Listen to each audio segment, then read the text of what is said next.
Today is September 8th, 2023, and I think it's an important day to announce that I have kind of reflected on the garden a little bit. It's my first kind of harvest year, and probably like many gardeners, they're not sure what to expect. They're anticipating a lot of tomatoes, tomato growth. The weather has been unseasonably cool. I do live by a coastal area in the Bay Area, so I expected that, but also all of the heat where my new job is in Sacramento, so I would love to just kind of transport all of that experience onto tomatoes, and I'll have that opportunity come September 11th. That's when I get my new keys in my new place that I'm renting, and it kind of is closing out a very transitional year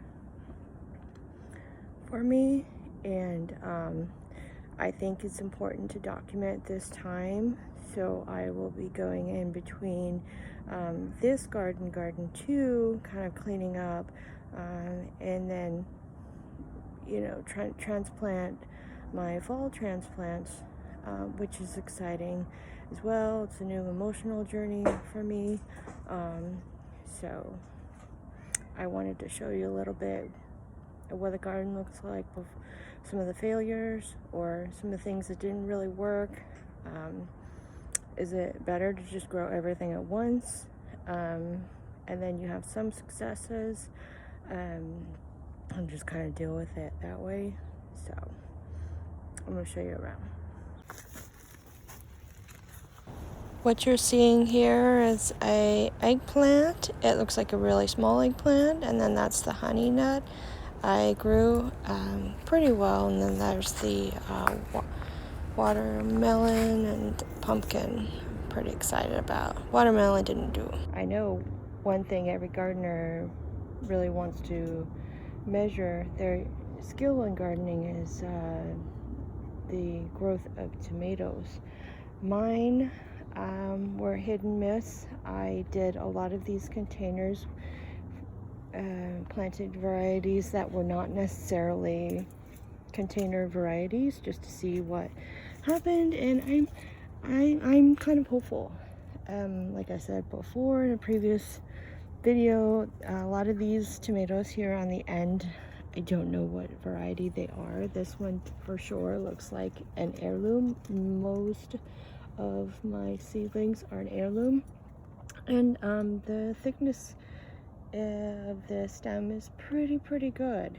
I have this, I thought it was a dwarf variety or some kind of determinate variety. It's very lush. I think that there'll be some harvest. There's it may be a purple tomato. These ones look like a spoon tomato. It looks like I planted a lot of spoon tomatoes, and that's at least what it appears to me. The condition of the leaves seem to be under a little bit stress. I think it's a little bit cooler than they liked. I water it pretty regularly every week. I just watered it just now. Go further, and I did harvest a few. I only get a few little small, almost like little saladette sizes. But I was growing in these cat bags. It may be good for some varieties, but not everything. This is a chocolate stripe. I do know that. Its stem is pretty strong. This seems rather small to me. This is, I believe, an Azoychka, yellow variety, Russian variety. And this should be Witchies. This should be Dr. Witchies. That over there is a Black Prince. One thing I will take out are these tomatillos. They've been wilted pretty much the entire time. I've had two varieties, 3 plants each. I had a Rio Grande back there and a purple, and I just wasn't able to make it happen. I wanted to have a good harvest. I have some success with my squash plants. Some success. My watermelons didn't do so well. I just took out what I believe to be an unpollinated watermelon. I wrapped it in nylon. I was going to show you, but it's not really interesting to look at. This is a pumpkin variety. It looks like it's either already a small variety and it's growing to the size available, or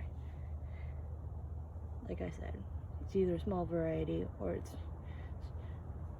it's limited, so it should have been bigger, but it only had certain numbers. But still, I'm excited. This is kind of what I would nickname my rule of one squash plant. I had one watermelon. I've had some trouble. I have a majority of male flowers for a lot of these squash plants. Like, I can't find a female flower. So if somebody sees this and they let me know, I mean, I know that happens. So say lovey. This is, I want to document myself. This is my raspberry. I had a few beautiful golden fruits off this plant. I had one dark raspberry off this one, which I was surprised that it's fruiting, and there are some fruits coming here. So these, with the move, I think it's definitely important for me to document what I can take, what I can't. A lot of these bags, like especially the cat bags, I'll try to keep as much soil as possible. I got a new raised bed, kind of modular bed online. It's not a Birdie's bed or anything. It's another brand, but it's similar in style. So I'll be doing that, and I only have a little patio. I mean, patio is probably the size, my garden space anyway. I have to make room for my dogs, but the garden space is pretty much this kind of vicinity here next to the air conditioner. So wait and see. I'll vlog about that. Anyway, I wanted to show you some clips about our harvest. I did get a butternut squash hybrid called a honey nut, and a few little tiny potatoes. I got an eggplant back here, which I was really surprised, because essentially I just threw it on the ground, not very deep. This is a Roma tomato, but I actually got a decent little harvest out of this guy, which is surprising because there's no sun back here. The cats have gone through it, so things get dug up, the seeds. This is Swiss chard growing. I believe is a zucchini plant back there with a lot of powdery mildew. Looks essentially, from this angle, looks like a lot of the leaves are dying back, and the weather is not really hit its stride. So we'll wait and see. I don't know if this is necessarily a fail, but it's definitely a product of me learning. Did I give it enough nutrition? Did it have enough sunlight? But definitely I would still say gardening is still my refuge. I also wanted to discuss, and I appreciate all of those vloggers and all the homestead videos. They've been a wealth of information, and most recently I think there was a Honeysted vlog about how her crop was lost to hornworms, and so I really felt her. I myself have not dealt with hornworms. I did this protective bird netting just in case hornworms happen, but I really feel for the loss. And to seasoned gardeners, I've dealt a little bit with aphids, and that took out a Brussels sprout transplant, but we grow again and we do it again. So thank you for watching this, whoever you are, and keep on gardening.